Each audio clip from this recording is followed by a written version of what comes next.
What's up, guys? Welcome back to another episode of The Wood Rat. On today's episode, we are going to review the Black & Decker Mouse Sander. Okay, now normally I use my round orbital sanders for just about everything I do, but when I'm finishing these pieces and I'm putting urethane on them, you always want to sand it down. At least on your last coat. I use polyacrylic, sorry, not urethane. And on the last coat, I like to sand it down real fine before I shoot the last coat on there to get a real smooth, nice finish to it. And with the panels being inset like they are, you can't get in the corners with the orbital sander. So I got the Black & Decker mouse. It has the pointed front end on it where you can get into the corners on the panels of the already assembled furniture. So let's open this thing up, check it out.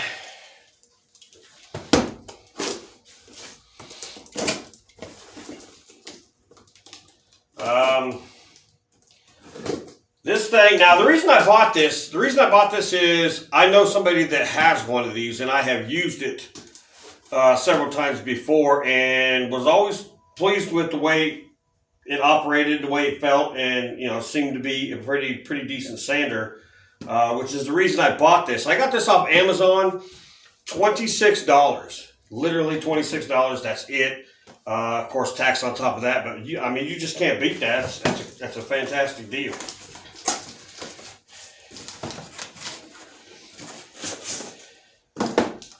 All right, there she is.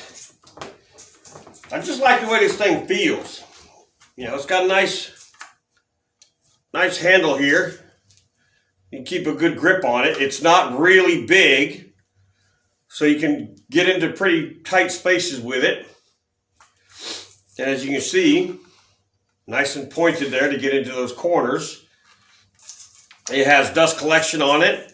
That's the only thing I don't care for much. Of course, I don't sand enough of the polyurethane to really need it, I guess, but they have this dust collection piece right here. So with that being the shape the way it is and the way it's made, you can't hook a shop vac to it for dust collection, but not really that big of a deal for what I'm using it for.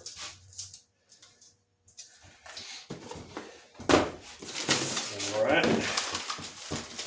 And of course, it comes with the owner's manual. Now these things also come with an attachment. Get this thing undone here. These come with a special attachment for them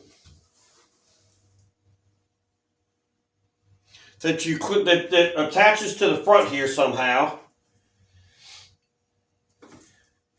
I believe with a Phillips head. You can change that out so that you can get into really tight spaces.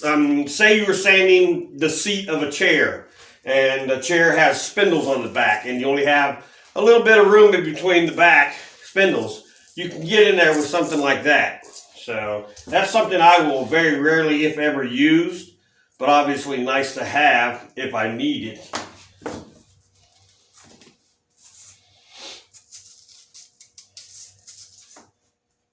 So yeah, this thing is comfortable. It really is. It has a nice rubber grip.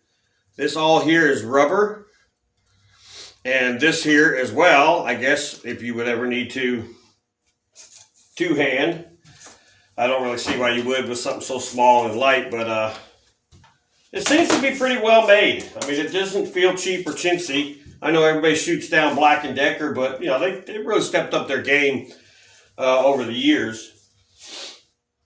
And this, like I said before, I have already used one of these before, so it works really well. It really does. It oscillates, back and forth, and you can get into the corners and whatnot. So just a real quick, grab off the wall, sand, whatever you need to do, and I'm pretty impressed with it. It's not real noisy. Some sanders can tend to be real noisy, make a lot of noise and whatnot. we'll plug this one up.